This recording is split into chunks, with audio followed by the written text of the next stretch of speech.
ನಮ್ಮ ಕುಟುಂಬದ ಮೇಲೆ ರೆಡ್ಡಿ ಅವರಿಗೆ ಸೇಡು.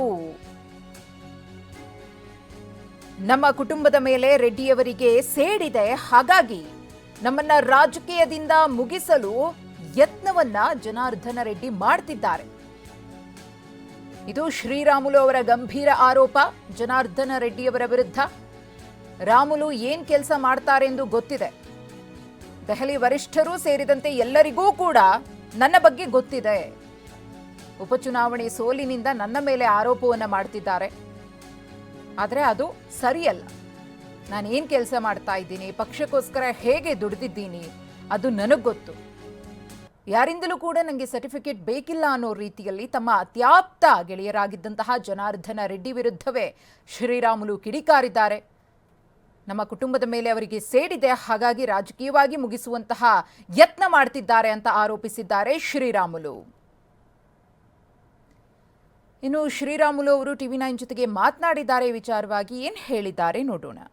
ಜನಾರ್ದನ್ ರೆಡ್ಡಿ ಅವರು ಇದಾರಲ್ರಿ, ಅವರು ಇತ್ತೀಚೆಗೆ ಏನಾಗಿದೆ ಅಂತ ಹೇಳಿದ್ರೆ, ಅವರು ಬಳ್ಳಾರಿಗೆ ಬಂದ ನಂತರ ನಾವೇನು ಜನಾರ್ದನ್ ರೆಡ್ಡಿ ಅವ್ರ ವಿರುದ್ಧ ಅಲ್ಲ, ಪಾರ್ಟಿ ವಿರುದ್ಧ ಅಲ್ಲ, ಯಾರು ಮಾಡಿದ್ರು ಕೂಡ ಪಾರ್ಟಿ ಕೆಲಸ ಮಾಡ್ಬೇಕು.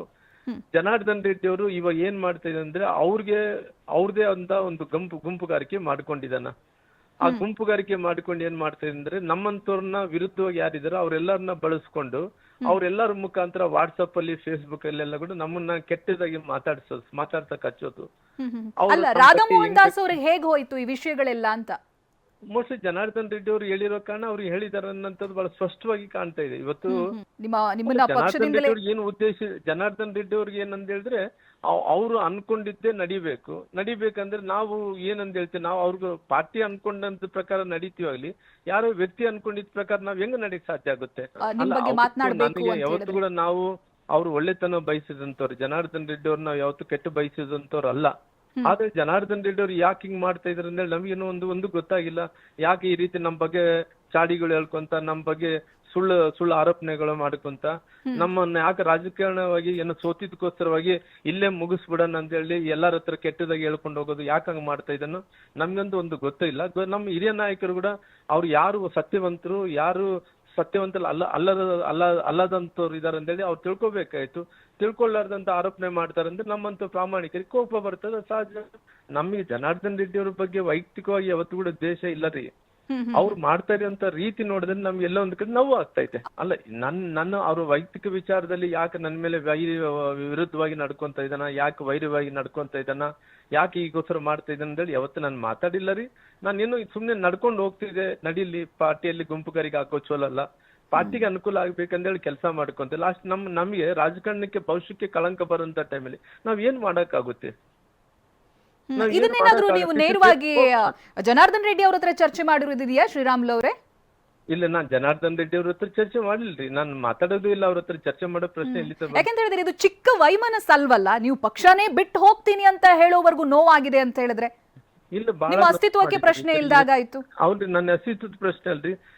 ಅಲ್ಲ, ಜನಾರ್ದನ್ ರೆಡ್ಡಿ ಗೌರವದಿಂದ ನಡ್ಕೋಬೇಕಾಯ್ತ್ರಿ. ಇವತ್ತು ಅವ್ರ ಅಗ್ರವಾಲ್ ಅವ್ರು ಮಾತಾಡ್ತಾ ಇದ್ರಂದ್ರಿಗಿನ ಅವ್ರು ಜನಾರ್ದನ್ ರೆಡ್ಡಿ ಅವ್ರು ಹೇಳ್ಕೊಳ್ಳಿದ್ರೆ ಮಾತಾಡ್ತಾರ. ನೇರವಾಗಿ ನನ್ನ ಮೇಲೆ ಆರೋಪಣೆ ಮಾಡ್ಬೇಕಾದ್ರೆಗಿನ ಅವ್ರಿಂದ ಕೂಡ ಎಲ್ಲ ಒಂದು ಕಡೆ ನಮ್ ಕುಟುಂಬದ ಮೇಲೆ ಸೇಡ್ ಇಟ್ಕೊಂಡಾರ ಅವ್ರು ಜನಾರ್ದನ್ ರೆಡ್ಡಿ ಅವರು.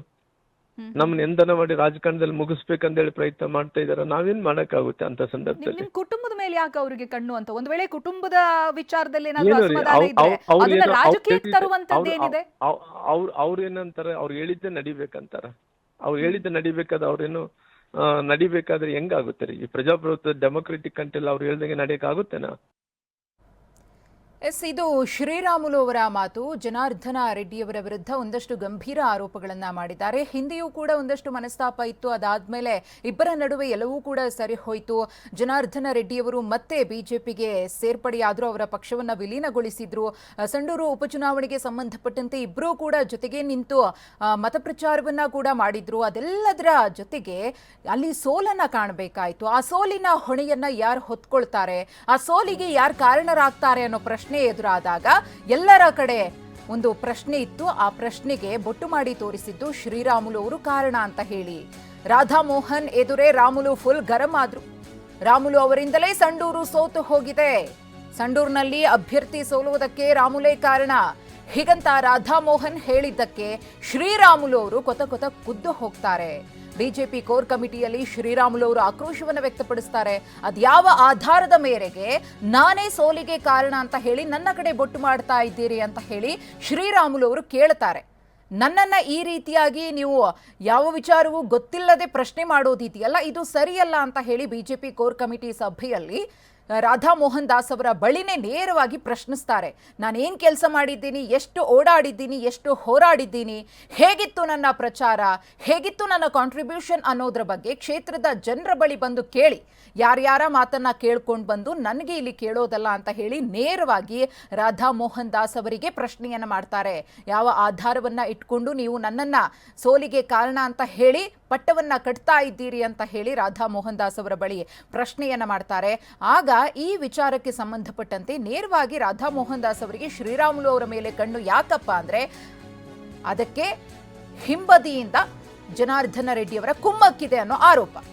ನೀವು ಹೇಗೆ ಆರೋಪ ಮಾಡ್ತೀರಿ ಎಂದು ಆಕ್ರೋಶ. ನಾಮಪತ್ರ ಸಲ್ಲಿಸುವಾಗ ವಿಜಯೇಂದ್ರ ಅವರು ಕೂಡ ಇದ್ರು, ಬಿಜೆಪಿ ರಾಜ್ಯ ಅಧ್ಯಕ್ಷರು. ಪ್ರಚಾರದ ಕೊನೆಯ ದಿನ ನಾನು ಶಿಗ್ಗಾವಿಗೆ ಹೋಗಬೇಕಾಗಿತ್ತು, ಹೋಗಲು ಆಗಲ್ಲ ಅಂತ ಸಂಡೂರ್ನಲ್ಲೇ ಪ್ರಚಾರವನ್ನ ಮಾಡಿದ್ದೇನೆ. ನೋಡಿ ಸರ್, ನನ್ನಿಂದ ಸೋತಿದೆ ಅಂತ ಹೇಗೆ ಹೇಳ್ತೀರಿ ನೀವು? ನಾನೇ ಕಾರಣ ಅಂತ ಯಾವ ಮಾನದಂಡದ ಆಧಾರದ ಮೇರೆಗೆ ನೀವು ಮಾತನಾಡ್ತಾ ಇದ್ದೀರಿ ಈ ಸಭೆಯಲ್ಲಿ? ಇದು ಬಿ ಶ್ರೀರಾಮುಲು ಅವರ ಪ್ರಶ್ನೆ ರಾಧಾ ಮೋಹನ್ ದಾಸ್ ಅವರಿಗೆ. ನಾನೇ ಸೋಲಿಗೆ ಕಾರಣ ಅಂದ್ರೆ ಅದು ಹೇಗೆ ಸಾಧ್ಯ? ಕೊನೆ ದಿನದವರೆಗೂ ಕೂಡ ನಾನು ಕ್ಷೇತ್ರದಲ್ಲಿ ನಿಂತ್ಕೊಂಡು ನಮ್ಮ ಅಭ್ಯರ್ಥಿಯನ್ನ ಗೆಲ್ಲಿಸ್ಕೊಂಡು ಬರೋ ನಿಟ್ಟಿನಲ್ಲಿ ಪರಿಶ್ರಮವನ್ನು ವಹಿಸಿದ್ದೀನಿ. ಹಗಲು ರಾತ್ರಿ ಕಾಲಿಗೆ ಚಕ್ರವನ್ನು ಕಟ್ಟಿಕೊಂಡು ತಿರುಗಾಡಿದ್ದೀನಿ ಕ್ಷೇತ್ರದ ಸುತ್ತಮುತ್ತ. ಎಷ್ಟು ಸಾಧ್ಯವೋ ಅಷ್ಟು ನನ್ನ ಪ್ರಯತ್ನ ಇತ್ತು. ಆದರೆ ನನ್ನ ಕಡೆಗೆ ಈಗ ಸೋಲಿನ ಬಾಣ ಬಿಡ್ತಾ ಇರೋದು ಯಾಕೆ? ಕ್ಷೇತ್ರದಲ್ಲಿ ಸಣ್ಣ ಹುಡುಗನನ್ನ ಕೇಳಿದ್ರು ಗೊತ್ತಾಗುತ್ತೆ ನಿಮ್ಗೆ. ಈ ರೀತಿ ಆರೋಪ ಮಾಡೋದು ಸರಿಯಲ್ಲ ಸರ್. ಇದು ರಾಧಾ ಮೋಹನ್ ದಾಸ್ ಅವರಿಗೆ ಶ್ರೀರಾಮುಲು ಅವರು ಹೇಳಿದಂತಹ ಮಾತು. ನನಗೆ ತುಂಬಾ ನೋವಾಗಿದೆ ನಿಮ್ಮ ಮಾತಿನಿಂದ. ನಾನು ಕೆಲಸ ಮಾಡಿದ್ದೀನೋ ಅಥವಾ ಇಲ್ವೋ ಇದಲ್ವಾ ನಿಮಗೆ ಡೌಟು? ಕ್ಷೇತ್ರಕ್ಕೆ ಬನ್ನಿ, ಮುಖಾಮುಖಿ ಜನರ ಬಳಿ ಮಾತನಾಡಿ, ಆಗ ಗೊತ್ತಾಗುತ್ತೆ. ಮೂರನೇ ವ್ಯಕ್ತಿಯ ಮಾತನ್ನ ಕೇಳಿಕೊಂಡು ನಾನೇ ಸೋಲಿಗೆ ಕಾರಣ ಅಂತ ಹೇಳುವುದು ತರವಲ್ಲ ಎಂದಿದ್ದಾರೆ. ಈ ಕುರಿತು ಮತ್ತಷ್ಟು ಮಾಹಿತಿಯನ್ನ ಕೊಡೋದಕ್ಕೆ ನಮ್ಮ ಪ್ರತಿನಿಧಿ ಕಿರಣ್ ಹನಿಯಡ್ಕ ಇದೀಗ ನೇರ ಸಂಪರ್ಕದಲ್ಲಿದ್ದಾರೆ.